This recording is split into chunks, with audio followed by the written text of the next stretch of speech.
तो देखो यार, मेरी बात ध्यान से सुनना, आने वाला 10 मिनट जरा कॉन्सेंट्रेट करना। जब हम बात करते हैं सीएमएसएल की, सीएमएसएल का जो पेपर है वो as you all know that दो पार्ट में डिवाइड होता है, 40 एंड 60। कैपिटल मार्केट कितने मार्क्स का आएगा आपका? 40 मार्क का। और आपका सेकेंड वाला जो पार्ट है वो कितने मार्क का आएगा? सिक्योरिटीज लॉ 60 मार्क का। मेरी बात ध्यान सुनो।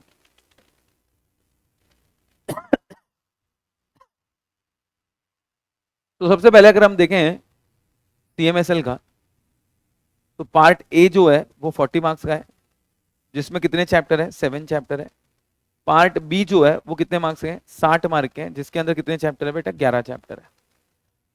छोड़ना कुछ भी नहीं है, छोड़ना कुछ भी नहीं है, करना सब कुछ है आपको, ठीक है ना? कोई भी छोड़ के जाओगे कोई सेंस नहीं बनेगा। हाँ, एक हम लोग ये देख लेते हैं कि पहले ये चैप्टर को थोड़ा प्रायोरिटी, पढ़ना अगेन कुछ सब कुछ है, ठीक है? प्रायोरिटी देना मतलब इस पे थोड़ा ज्यादा फोकस करना, जब रिवीजन करो तो उस पर थोड़ा और ज्यादा अच्छे से कॉन्सेंट्रेट करना। आता हूं इंपॉर्टेंट पे। रिवीजन करने जब बैठोगे ना, कैसे रिवीजन करोगे सुनना। पहले आप क्या रीड करोगे? मॉड्यूल रीडिंग करोगे या notes reading? One and the same thing, क्योंकि नोट्स भी मैंने एग्जैक्ट मॉड्यूल केस में बनाया हुआ है। तो मॉड्यूल रीड करोगे। सेकेंड, जब मॉड्यूल आप रीड कर रहे हो तो साथ में आपका क्या होना चाहिए? हैंड रिटन साथ में होनी चाहिए। तो एक कंसेप्ट आपने मॉड्यूल से पढ़ी, उसी चीज को तुमने हैंड रिटन से भी रीड कर लिया। समटाइम्स मॉड्यूल से डायरेक्ट पढ़ते हैं ना तो थोड़ा टफ लगता है, लैंग्वेज क्रिटिकल लगती है, तो उसको क्या करो, पहले किससे पढ़ लो? हैंड रिटन से पढ़ लो, और फिर क्या करो? मॉड्यूल से पढ़ो। अगर फिर भी टफ लग रहा है तो पहले उसका क्या देख लेना बेटे? वीडियो देख लेना। उसका क्या देख लेना बेटे? वीडियो देख लेना। वीडियो देखने के बाद हैंड रिटन, और उसके बाद मॉड्यूल पढ़ो, समझ जाएगा। तो पहली चीज आपने रीड करनी है मॉड्यूल। मॉड्यूल के साथ साथ आपने रीडिंग किसकी करनी है? हैंड रिटन की। वाइल रीडिंग दी मॉड्यूल, जब आप मॉड्यूल रीड कर रहे हो, आपको लग रहा है कि कुछ टॉपिक्स जो है जो हमने हैंड रिटन में नहीं लिखे हैं, ठीक है, तो आपने उसको हैंड रिटन में क्या कर देना है? या तो स्टिक नोट से चिपका देना है या तो लिख देना है।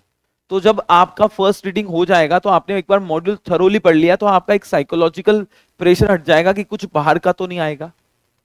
बिना पढ़ा हुआ तो आ गया तो क्या करेंगे? नहीं आएगा, क्योंकि मॉड्यूल आपने पूरा कवर करा हुआ। हैंड रिटन करने के बाद वो जैसे चैप्टर कंप्लीट होता है उसके क्या सॉल्व करो? क्वेश्चन एंड आंसर सॉल्व करो। और क्वेश्चन आंसर किससे सॉल्व करना है? समाधान से सॉल्व करना है। क्वेश्चन आंसर किससे सॉल्व करना है? समाधान। पूरी समाधान आपको सॉल्व करनी है, पेंडिंग नहीं रखना है। एक चैप्टर कंप्लीट किया, हैंड रिटन से पढ़ के उसको याद किया, उसके क्वेश्चन आंसर सॉल्व कर लिए। तो फर्स्ट रीडिंग एग्जॉस्टिव होनी चाहिए आपकी, जिसके में इन डेप्थ होनी चाहिए। मॉड्यूल का सब कुछ कवर कर लिया। अच्छा, सब कुछ में जैसे इंट्रोडक्शन वगैरह दिया हुआ है वो मत पढ़ना, फिर लॉजिकली अभी थोड़ा सा अपना दिमाग लगाना। सर ने बोला सब कुछ पढ़ना, तो चालू कर दिए इन्हें, पूरा टेस्ट योर नॉलेज, एंड तक जो क्वेश्चन दिए हुए वो भी पढ़ लिए आपने। तो जब हम बात करें पढ़ने की, तो आपने जो कंटेंट जहां से स्टार्ट हुआ है वो पढ़ना है, प्लस साथ में हैंड रिटन पढ़ने, प्लस क्वेश्चन आंसर सॉल्व करने ही करने फ्रॉम समाधान। ये फर्स्ट रीडिंग। फर्स्ट रीडिंग का मोटा मोटी आपका टारगेट 20 डेज होना चाहिए, उससे ज्यादा नहीं लगनी चाहिए। कब? जब आप उसके साथ एक और सब्जेक्ट पढ़ रहे हो तो। और मैं मानता हूं कि एक सीआईपीएल, जो भी आप सब्जेक्ट पढ़ रहे हो, टैक्स पढ़ रहे हो, सीआईपीएल, कोई ना कोई एक सब्जेक्ट साथ में रखो। 20 दिन बहुत होते हैं, मोर देन इनफ है। आज 3 नवंबर है, 23 नवंबर तक एनी हाउ ये आपका रीडिंग हो जाना चाहिए। एनी हाउ 20 दिन मैंने ज्यादा बोल दिया, 15 दिन 17 दिन में हो जानी चाहिए। 18 चैप्टर है, 18 चैप्टर है। रोज का एक दो चैप्टर आप करिए। रोज का एक टारगेट देखिए कि एक चैप्टर सीएमएसएल का करना ही करना है। 18 चैप्टर, उसमें से 3-4 चैप्टर तो बहुत छोटे छोटे हैं, तो 15 दिन का आप टारगेट लोगे ना, पहली चीज। सेकेंड रीडिंग जब आप करोगे तो you can shift on what बेटा? आपका hand written plus question and answer. अब यहां क्वेश्चन आंसर पूरा रीड नहीं करना है, क्वेश्चन और उसका कंक्लूजन, क्वेश्चन और उसका कंक्लूजन, दैट्स इट, उतना ही रीड करना है। सेकेंड रीडिंग जब आप कर रहे हो हैंड रिटन से सुनना। हैंड रिटन जब आप सेकेंड से कर रहे हो दोस्तों, ठीक है ना, तो हैंड रिटन करते टाइम आप हाइलाइटर रखिए साथ में। उसमें इंपॉर्टेंट हैंड रिटन में भी पूरा सेंटेंस लिखा हुआ तो उसमें लिमिट है, जैसे तो लिमिट को टिक कर दिया, रिजोल्यूशन दिया तो रिजोल्यूशन को टिक दे दिया, प्रोसीजर के 18-20 पॉइंट है तो उसमें से जो उस सेंटेंस का जो इंपॉर्टेंट पॉइंट है, जो पढ़ के हमें सेंटेंस समझ में आता है, उसको हाईलाइट कर दिया। इसको लगने चाहिए आपका 5 to 7 डेज, 5 से 7 दिन। सेकेंड रिवीजन चलो कोई स्लो होगा तो 8-9 दिन पकड़ लो, एक आध 2 दिन एक्स्ट्रा, मतलब एग्जैक्ट वैसे नहीं होता बट एक आध 2 दिन एक्स्ट्रा। अब आपका टारगेट होना चाहिए रोज के 2 चैप्टर, 2 ढाई चैप्टर होने चाहिए। थर्ड रिवीजन जब आप करोगे उस टाइम पे आप पूरा किस पे शिफ्ट हो सकते हो, hand written and test series. एक टेस्ट सीरीज आपने, अभी बोलो मत बीच में, एक टेस्ट सीरीज आपको 100 मार्क्स का देना ही देना है। कहां से देना है, कैसे देना है, वो आपका कॉल है। जिन्होंने टेस्ट सीरीज ली हुई है उनको तो है ही टेस्ट, जिन्होंने नहीं भी लिया हुआ है और लेने अफोर्ड नहीं कर सकते, कोई दिक्कत नहीं है, क्वेश्चन पेपर तो आता ही है। क्वेश्चन पेपर लो, खुद से लिखो और उसके सजेस्टेड आंसर भी आपको मिलेंगे। अपने दोस्तों को क्रॉसली क्या कर दो कि भाई तेरा पेपर मैं चेक करेगा, मेरा पेपर तू चेक कर, या किसी से जो आपके सीनियर है, जो पास हो चुके हैं, उनको दे दो। एटलीस्ट आपको लिखना ही लिखना है। अब एग्जाम के 1 दिन पहले, 2 दिन पहले कम से कम आपका हैंड रिटन से 2 बार रिवीजन हो ही जाना चाहिए। मतलब एग्जाम देने के पहले 2 रिवीजन आपका हैंड रिटन से होना चाहिए। सर ये पॉसिबल है? 101% पॉसिबल, 101% पॉसिबल है। ठीक है ना सर? जो इंपॉर्टेंट ना समझ के छोड़ देते हैं वो एग्जाम में छोड़ना ही नहीं है ना।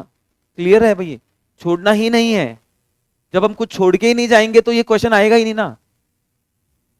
डोंट रिलाई ऑन कि भाई ये इंपॉर्टेंट क्वेश्चन है, इससे आने वाला है। ये आपका रिस्क है, फिर आपको रिस्क लेना है तो आप रिस्क ले सकते हो।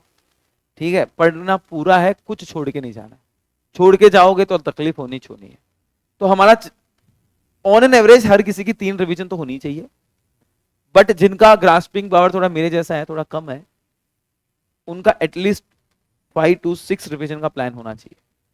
अब आपका हैंड रिटन नोट्स है, आपने बनाए हुए हैं, उसके ऊपर आपने इसका इंडेक्स बनाया रहेगा। जैसे एक रिवीजन होता है एक टिक कर दो, 2 रिवीजन होता है उसके उधर एक और टिक कर दो, ऐसे आपके 3-4 टिक दिख जानी चाहिए आपको एटलीस्ट। पेपर हमें पूरा 100 मार्क्स का सॉल्व करना है, 100 मार्क का पेपर सॉल्व करना है, no matter what. Be ready for question number 1 और पार्ट बी का क्वेश्चन नंबर 1। मतलब वो क्वेश्चन में आजकल कैसे करते हैं ना, आपको एक अनसीन पैराग्राफ टाइप देते हैं, जो क्वेश्चन में बहुत सारा डिटेल आपको दिया जाता है और फिर उससे क्वेश्चन पूछे जाते हैं, जो हमने समाधान में डाले हुए हैं। डोंट वरी, हर चीज डाली हुई है उसके अंदर। जितना अपने आप में इन्वॉल्व रहोगे उतना बेटर है। जितना लोगों से डिस्कस करोगे, जितना अदर अदर लोगों से बात करोगे, तूने कैसा किया, मैंने कैसे किया, तूने क्या किया, वो क्या, पास होने का there is no shortcut formula. आपको लगता होगा कोई शॉर्टकट है, किसी के पास कुछ स्ट्रेटेजी है, देयर इज नो शॉर्टकट। एक ही है, पढ़ो, रिवाइज करो, रिवाइज करो, रिवाइज करो एंड रिवाइज करो। ऑल इंडिया रैंक 1 का वीडियो देखा, ऑल इंडिया रैंक 2 का वीडियो देखा, ऑल इंडिया रैंक 5 का वीडियो देखा, सीनियर से पूछा, ये पूछा, एक स्ट्रिक्ट टू फॉलो कि भाई ये मुझे करना है। 1-2 आपने सजेशन ले लिया आपने, बस दैट्स इट, अब मुझे वही करना है। बार बार हमें चेंज नहीं करना है।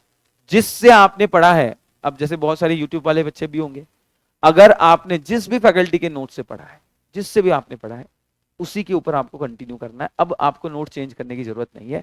हाँ, समाधान जरूर सॉल्व करना, सभी लोगों ने समाधान जरूर, उसमें वो क्वेश्चन आंसर है।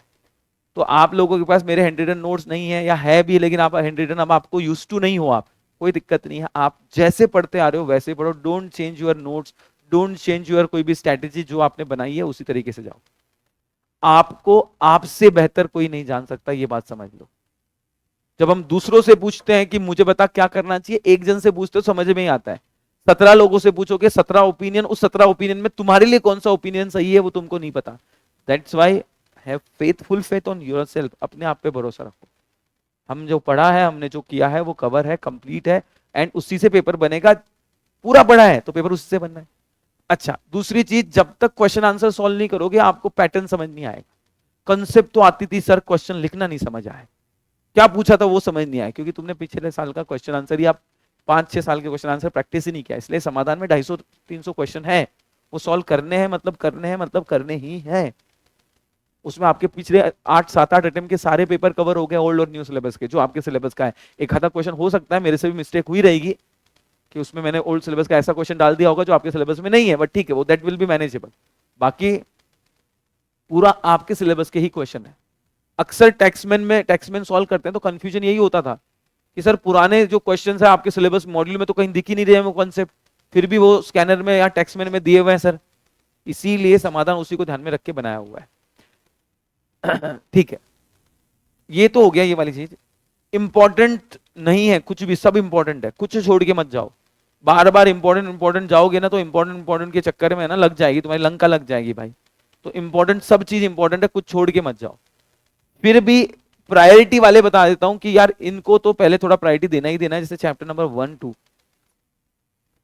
चैप्टर नंबर 1-2 को आपको प्रायोरिटी देना है, चैप्टर नंबर 4 को प्रायोरिटी देना है, 5 को प्रायोरिटी देना है, चैप्टर नंबर 8 को प्रायोरिटी देना है, चैप्टर नंबर 10 को प्रायोरिटी देना है, चैप्टर नंबर 11-12 को प्रायोरिटी देना है, चैप्टर नंबर 14 और 15 को प्रायोरिटी देना है। ये आपका पहले वाला चैप्टर हो गया। एक मिनट, ये नंबरिंग ये वाला देख लेना। चैप्टर नंबर 1 को प्रायोरिटी देना है, 2 को प्रायोरिटी देना है, ये फर्स्ट प्रायोरिटी है। चैप्टर नंबर 4 सेबी को प्रायोरिटी देना है, 5 डिपॉजिटरी को प्रायोरिटी देना है। क्वेश्चन आता ही आता है, आता ही आता है, इट डजंट मीन कि आएगा ही आएगा, करके तो सब कुछ ही जाना है, कुछ छोड़ना नहीं है। ICDR, share based employ benefit, LODR, take over insider trading, delisting, mutual fund, buyback, ये आपको कैटेगरी नंबर 1 के हो गए। बचे हुए चैप्टर आपके कैटेगरी नंबर 2 के। लेकिन कोई जरूरी नहीं है कैटेगरी 2 से कम पूछेंगे या 1 से ज्यादा, पढ़ के पूरा ही जाना। लेकिन ये चैप्टर पे खास ध्यान रखना, और उसमें भी खासम खास 1, 2, ICDR, LODR, mutual fund, take over. Last time share based employment benefit से 10 मार्क्स का पूछ लिया था, तो it is not necessary, it is not necessary. आया था क्वेश्चन, प्रैक्टिकल क्वेश्चन आया था। तो देयर इज, ऐसा कुछ ये नहीं है, but B ready for everything. Paper solve करोगे, 100 मार्क का पूरा पेपर सॉल्व करना है आपको, 100 मार्क्स का पूरा पेपर सॉल्व करना है, कुछ भी छोड़ना नहीं है। 100 मार्क का पेपर है, और आपके पास कितने मिनट है बेटे?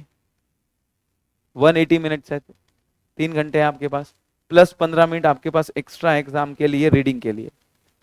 अब ये 15 मिनट एक्स्ट्रा में क्या करना है? सबसे पहले तो आपने जो आपका बुक का फॉर्मेटिंग है वो कर लेना है, और पेपर अच्छे से रीड कर लेना है। रीड करके एक फ्लो बना लेना है कि यार ये क्वेश्चन के सारे क्वेश्चन के जो सब क्वेश्चन है वो मुझे आते हैं। फर्स्ट आंसर, फर्स्ट क्वेश्चन जो आपका स्टार्ट करोगे, it should be your best वाला बात, जो आपको एकदम अच्छे तरीके से आते हैं, उससे चालू करोगे। एग्जामिनर को कंफ्यूजन ना दे, इसीलिए हम मिडल ऑफ द पेपर में लिखेंगे answer to question number 1A।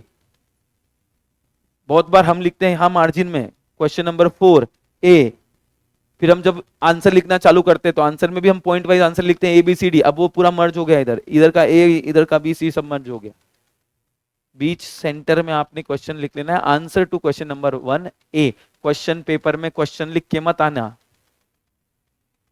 Question number लिख दिया, आंसर टू क्वेश्चन 1A, पूरा क्वेश्चन नंबर उतार देना। ठीक है ना? किए हैं बच्चों ने गलती, इसलिए बता रहा हूं। उसके बाद keep it very simple, question को जितना हो सके आंसर को पॉइंट फॉर्म में रखो, कोई दिक्कत नहीं है। केस स्टडी क्वेश्चन है तो उसका जो 3 फॉर्मेट हमने डिस्कस करा हुआ है उसमें रखो, कोई दिक्कत नहीं है। ट्राई, पैनिक मत हो, अपने आप पे बिलीव रखो, अपने आप पे भरोसा रखो। इवन ऑल इंडिया रैंक 1 से भी बात करोगे, उससे भी अगर पेपर के एक दिन पहले पूछोगे तो वो भी यही बोलेगा, सर पूरी पढ़ाई नहीं हुई है। पढ़ाई कभी खत्म हो ही नहीं सकती। आप अपने आप पे, क्या होता है, पहला पेपर देने जाते हैं जीवन में, पहली बार ऐसा कोई हार्ड एग्जाम देने जा रहे हैं या प्रोफेशनल एग्जाम देने जा रहे हैं, डोंट कंसीडर, मतलब CACT को प्लीज डोंट कंसीडर कि ये मेरा प्रोफेशनल एग्जाम था। ठीक है ना?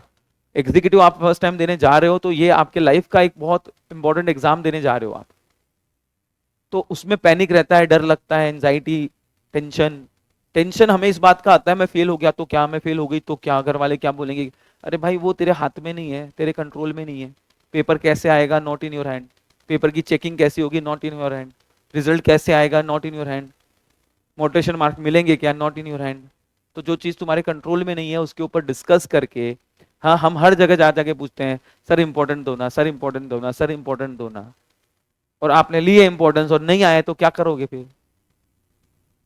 सो पूरा कुछ कंसेप्ट समझ ही नहीं आ रही तो एटलीस्ट उसका क्वेश्चन आंसर सॉल्व कर लो, तो एटलीस्ट आपका एक माइंड सेट रहेगा। सबकॉन्शियस माइंड आपको बोलेगा कि मैंने छोड़ा कुछ नहीं है, करके पूरा गया हूं।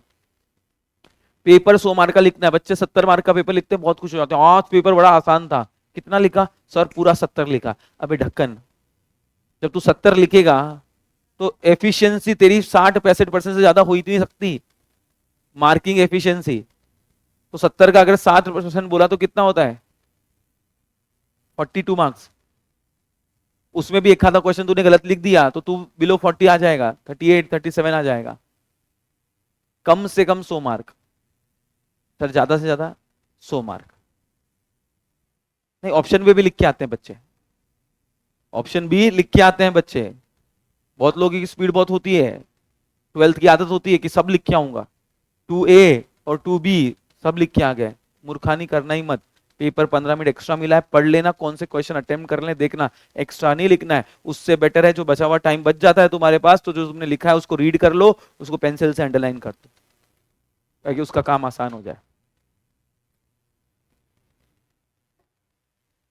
पहला पेपर रहता है, आधे पौन घंटे पहले पहुंच जाओ, पैनिक मत मारो। खासकर लड़कियों को देखा है, इतने पैनिक कर जाते हैं, आता सब कुछ है लेकिन वहां पे खराब करके आता है पूरा। ऐसा नहीं कि लौंडे नहीं करते हैं, लौंडे भी करती हैं, पर लड़कियां थोड़ी ज्यादा टेंशन ले लेती है, पैनिक हो जाती है। अभी आपके जीवन में जो भी टेंशन चल रहा होगा, जो भी आपके दिमाग में टेंशन चल रहा होगा, घर वाले क्या बोलेंगे, मेरी शादी करा देंगे, मेरा ये हो जाएगा, मेरे को दुकान पे बिठा देंगे, मेरा क्या होगा, बहुत फैमिली प्रेशर, बहुत सब आपके दिमाग में कुछ भी चल रहा होगा, लेट इट बी, उसको छोड़ो। अभी आप फोकस करो, लास्ट के 50 दिन है, 50 डेज है, एटलीस्ट 4-5 रिवीजन का टारगेट रखो। 4 से 5 रिवीजन करूंगा, not waste a single minute. जहां पे भी टाइम वेस्ट हो रहा है, स्टॉप इट बेटे। कितना भी हो गया भाई, एक बात समझो, करियर इंपॉर्टेंट है, करियर नहीं बनेगा ना तो कुछ नहीं होने वाला है। सबसे इंपॉर्टेंट ही आपका करियर है बाबा। जिस दिन करियर बन जाएगा, आपकी जिंदगी ऑटोमेटिकली सॉर्ट हो जाएगी। जिस दिन आपका करियर बन जाएगा, बिलीव मी, जो भी क्वेश्चन मार्क आपके ऊपर लोगों ने उठाए होंगे या लोगों ने करे रहेंगे, वो सबको आंसर मिल जाएगा। तो आपको आपका आंसर आपके रिजल्ट से देना है। हमें किसी को, मतलब हम कोई जंग में नहीं है कि उसको भाई मैं हार के ही रहूंगा, हरा के ही रहूंगा हम। और दूसरी चीज, ये लाइफ का एग्जाम नहीं है, जस्ट योर एग्जाम। तो इतना प्रेशर लेके काम करोगे तो पढ़ ही नहीं पाओगे। रोज जब आप घर पे सो रहे हो, रात को सोने जाते हो, तो एक इंटरनल सेटिस्फेक्शन होना चाहिए कि आज मैंने पढ़ाई करी। वो इंटरनल सेटिस्फेक्शन अगर तुमको आ रहा है, it means you are on a correct path. अगर रात को सोते टाइम रिग्रेट हो रहा है कि नहीं यार आज टाइम वेस्ट हो गया, तो आप समझ लीजिएगा कुछ तो गड़बड़ है, इंप्रूवमेंट का स्कोप है, इंप्रूवमेंट करो, अगले दिन वो मिस्टेक मत करो। अभी दोस्ती, दुनियादारी, गर्लफ्रेंड, बॉयफ्रेंड, घर वाले, बाहर वाले, शादियां, बर्थडे, सबको 50 दिन के लिए छोड़ दो। 50 दिन के लिए छोड़ दो, वो मैनेज करना ही पड़ेगा आपको। क्योंकि हम बस एक 10 मिनट इंस्टाग्राम चला लेता हूँ, 10 मिनट बाद देख लेता हूँ, अभी आज बहुत पढ़ाई कर ली, 10 मिनट देखता हूँ, वो 10 मिनट कब 1 घंटा निकल जाएगा, कब 2 घंटा निकल जाएगा मालूम ही नहीं पड़ता है। स्क्रॉल करते करते 2 घंटे निकल गए। या किसी से फोन पे बात कर रहे हो, बस 2 मिनट बात कर लेता हूँ, वो 2 मिनट बात के चक्कर में मालूम पड़ा आधे घंटे से लगे हुए हो। अच्छी बात हो गई तो वैसे नींद नहीं आएगी, वैसे पढ़ाई नहीं होगी, खराब बात हो गई तो वैसे पढ़ाई नहीं होगी। जो आपका है वो आपका रहेगा, जो नहीं है वो आज जाए कल जाए, कुछ फर्क नहीं पड़ेगा। ये फैक्ट है भैया। आपकी सक्सेस में क्रेडिट लेने के लिए हजारों लोग आ जाएंगे, सब लोग बोलेंगे हमारी वजह से हुआ, हमारी वजह से हुआ, हमारी वजह से हुआ, बट आपके फेलियर का क्रेडिट लेने कोई नहीं आएगा। आप खुद ही उसके लिए रिस्पॉन्सिबल रहोगे। आपका मेहनत 100% होना चाहिए, रिजल्ट हमारे कंट्रोल में नहीं है, फिर वो भगवान भरोसे। भाई कल को भगवान भी आपसे पूछे तो भगवान ये तो बोले कि हाँ तूने मेहनत तो पूरी करी है। तो आपने आपकी मेहनत जो है वो पूरी करनी है, 100% आपको अपने मेहनत का देना है। बाकी रिजल्ट बस वो फिर भगवान भरोसे छोड़ दो, पूरी आपने मेहनत कर देनी है।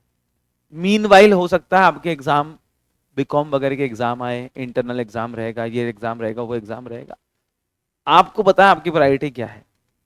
वो इंटरनल एग्जाम आप बिना पढ़े जाके देखे आओ, पूरा लिख के आओ, सीएस का जो भी पढ़ा हुआ है अपने सब्जेक्ट का वो लिख के आओ, तो भी आपको मार्क्स मिल जाएंगे। उसको उतना वक्त ही दो मत। मैं तो सीएस प्रोफेशनल में जब था तो मैं तो 3 घंटे का पेपर होता था बीकॉम का, 1 घंटा पेपर लिखता था सिर्फ, 1 घंटे में पेपर पूरा कंप्लीट करके आता था। रपा रप आधा तो मुझे खुद को भी समझ नहीं आता था मैंने क्या लिखा है। मतलब कहने का मतलब हो जाओगे, पास हो जाओगे, बीकॉम में कुछ ज्यादा टेंशन वाली बात नहीं है यार। तो आपको आपकी प्रायोरिटी पता होनी चाहिए। अभी फेस्टिवल भी आप लोगों ने एंजॉय कर लिया, अच्छी बातें करना भी चाहिए, लेकिन पढ़ाई करके, पढ़ाई को अभी अभी सेकेंडरी ट्रीटमेंट मत दो। अगर आप पढ़ाई को सेकेंडरी ट्रीटमेंट दोगे तो करी मतलब फिर वो आपका रिजल्ट आपको सेकेंडरी ट्रीटमेंट देगा। आपको प्राइमरी ट्रीटमेंट आपकी पढ़ाई को देना, आपके करियर को देना। आपके लिए आज और कोई भी इंपॉर्टेंट नहीं है, सिर्फ करियर इंपॉर्टेंट। हर वो एलिमेंट से दूर रहो जहां से आपका टाइम वेस्ट हो रहा है। यू आर क्वाइट मेच्योर्ड, बहुत समझदार लोग हो, ऐसा तो है नहीं कि ये नहीं समझदार है लेकिन फिर भी गलतियां करते हैं, यही प्रॉब्लम है। सबको पता कि ये गलत है, फिर भी वो रुकता नहीं है, वो कंट्रोल होता नहीं है। और वो कंट्रोल करना सीख गए तो 100% आपका रिजल्ट अच्छा ही आने वाला है। अब देखो कुछ कुछ लक का भी फैक्टर है। अब लक भी तुम्हारे इसमें नहीं है, अच्छा रखो, अच्छा मन रखो। होता है कभी कभार, जैसे अपने कोटा वाला भाई जो है उसके साथ हो गया, बेचारे के साथ तो होते रहता है, दैट्स इट। कोई नहीं, उसको पॉजिटिव वे में लो। इस बार हम अच्छे से दो और एग्जाम 100% देखे आओ, अच्छे से देखे आओ। कोई सेकंड थॉट लो ही मत। एक पेपर पहले बहुत बार होता है, एक पेपर बिगड़ जाता है, आगे के पेपर ही नहीं देके आता है, फिर बाद में जब रिजल्ट आता है तो पता चलता है उसमें 40 आ गए, बाकी पेपर देता तो शायद पास हो जाता। पूरे पेपर देके आने हैं, बिल्कुल लोड नहीं लेना है, और अच्छे से कॉन्फिडेंस से वो पेपर दो बेटे। इस वीडियो में सारे रिवीजन लेक्चर के लिंक, समाधान की लिंक वापस से मैं पिन कर देता हूँ, है ना। सारा हैंड रिटन नोट्स की लिंक जो है मैं पिन कर देता हूँ यहाँ पे, तो जो भी बच्चे हैं वो यहाँ पे देख सकते हैं दोस्तों। तो wish you all the luck, all the best, do it बेटे, अच्छे से करो, बहुत मेहनत करो। मिलते रहेंगे ऐसे ही कुछ सेशन को लेके आपके। Thank you so much, bye bye, take care, see या।